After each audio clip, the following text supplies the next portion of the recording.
Hello students. तो इस video में हम लोग फ्रिक्शन की सीरीज में एक नया प्रॉब्लम लेने जा रहे हैं। तो चलिए हम क्वेश्चन को समझ लेते हैं। A force of 100 Newton is applied on a block of mass 3 kg as shown in the figure. The coefficient of friction between the wall and the surface of the block is 1/4. Calculate friction force acting on the block. ये question है और diagram आपके सामने दिया हुआ है। तो एक बार आप खुद से क्वेश्चन को ट्राई कर लीजिए, फिर उसके बाद में आप मेरे सॉल्यूशन को देखिए। तो चलिए हम सॉल्व करते हैं। देखिए, सबसे पहला स्टेप क्या होता है? फ्री बॉडी डायग्राम बनाना। तो हमारे पास में 3 kg का ब्लॉक है, डाउनवर्ड डायरेक्शन में आ रहा होगा 3 इंटू जी की वैल्यू हम ले रहे हैं 10 मीटर पर सेकंड स्क्वायर, तो ये हो जाएगा 30 न्यूटन का फोर्स। इधर से राइट डायरेक्शन में आ रहा होगा एक नॉर्मल दीवार के कारण, प्लस एक फोर्स हम लगा रहे हैं जो कि 100 न्यूटन का है, 30 डिग्री के एंगल पे लगाया जा रहा है। तो इसके जो दो कंपोनेंट्स आएंगे वो आएंगे एफ कॉस 30, एफ की जगह 100 लिख देते हैं, तो 100 कॉस 30, और एक आएगा अपवर्ड डायरेक्शन में 100 साइन 30।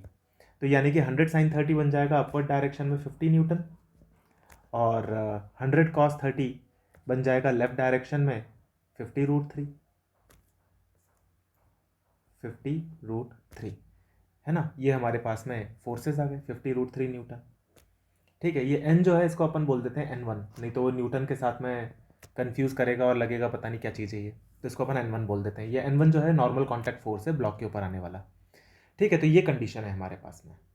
और अभी हमको ये नहीं पता है कि फ्रिक्शन ऊपर के डायरेक्शन में आएगा या नीचे के डायरेक्शन में आएगा। तो देखो, इस कंडीशन को देख करके आप ये देख सकते हो कि ब्लॉक जो है वो दीवार के अंदर तो घुस नहीं जाएगा और दीवार से दूर भी नहीं भाग जाएगा। तो हॉरिजॉन्टल में तो एक्सेलरेशन जीरो रहने वाला है, तो यहाँ पे जो एक्सेलरेशन AX होगा वो तो जीरो ही रहेगा। इसको अपन अलग से लिख देते हैं कि एक्स डायरेक्शन में जो एक्सेलरेशन है ब्लॉक का वो तो जीरो ही रहेगा। एक्स डायरेक्शन मतलब राइट डायरेक्शन में।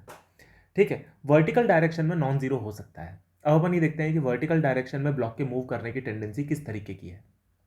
तो यहाँ पे हम देख सकते हैं कि अपवर्ड डायरेक्शन में तो लग रहा है 50 न्यूटन का फोर्स, डाउनवर्ड डायरेक्शन में लग रहा है 30 न्यूटन का फोर्स।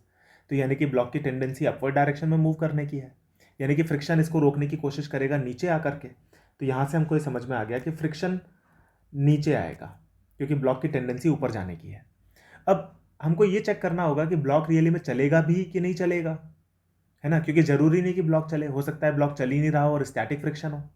और ब्लॉक चल रहा होगा तो हम निकाल पाएंगे कि कितना फ्रिक्शन रहेगा, फिर काइनेटिक फ्रिक्शन रहेगा। ठीक है, तो यहाँ पे अपन ये देखते हैं कि फ्रिक्शन की लिमिटिंग वैल्यू कितनी होगी, क्योंकि उसी के बेसिस पर डिसाइड होगा कि ब्लॉक चलेगा भी कि नहीं चलेगा। तो फ्रिक्शन की लिमिटिंग वैल्यू हमको पता है म्यू एन होती है। तो यहाँ पे म्यू की वैल्यू हमको दे रखी है 1/4, और एन की जो वैल्यू है वो है 50√3, है ना, क्योंकि एन जो होगा यहाँ पे N1 है एक्चुअली, और हमको पता है कि N1 की वैल्यू जो है वो 50√3 के बराबर होगी। तो हमको N1 की वैल्यू पता है, तो म्यू N1 हमने निकाल लिया, तो म्यू N1 की वैल्यू ऐसी कुछ आएगी। तो इसकी अपन वैल्यू देख लेते हैं। तो ये करीब हमारे पास में बैठेगा 12.5 मल्टीप्लाइड बाय √3। ठीक है ना, तो ये हमारे पास में फ्रिक्शन की मैक्सिमम वैल्यू बैठेगी, और इसको अगर आप सॉल्व करते हो तो ये आ जाता है 21.25 न्यूटन। ये आएगी फ्रिक्शन की हमारे पास में मैक्सिमम वैल्यू। ठीक है, फ्रिक्शन की मैक्सिमम वैल्यू है 21.25 न्यूटन।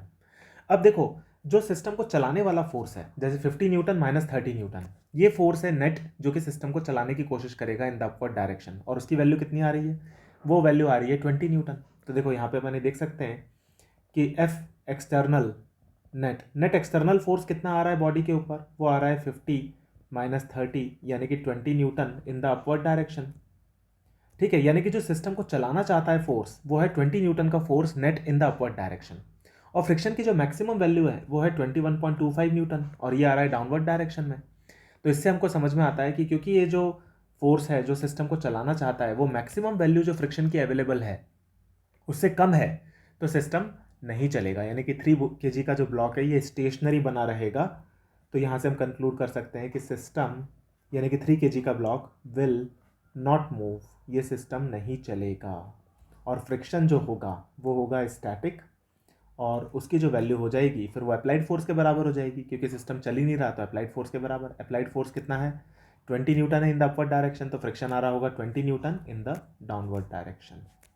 तो ये हमारा हो गया आंसर। तो आंसर क्या हुआ कि 3 kg वाले ब्लॉक के ऊपर 20 न्यूटन का फ्रिक्शन फोर्स एक्ट करेगा in the vertically downward direction, and this is the answer to this question.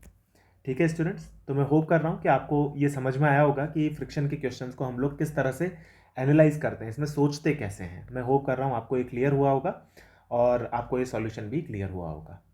ठीक है स्टूडेंट्स, तो हम लोग मिलेंगे नेक्स्ट वीडियो में नए प्रॉब्लम्स और नए कंसेप्ट्स के साथ। Thank you.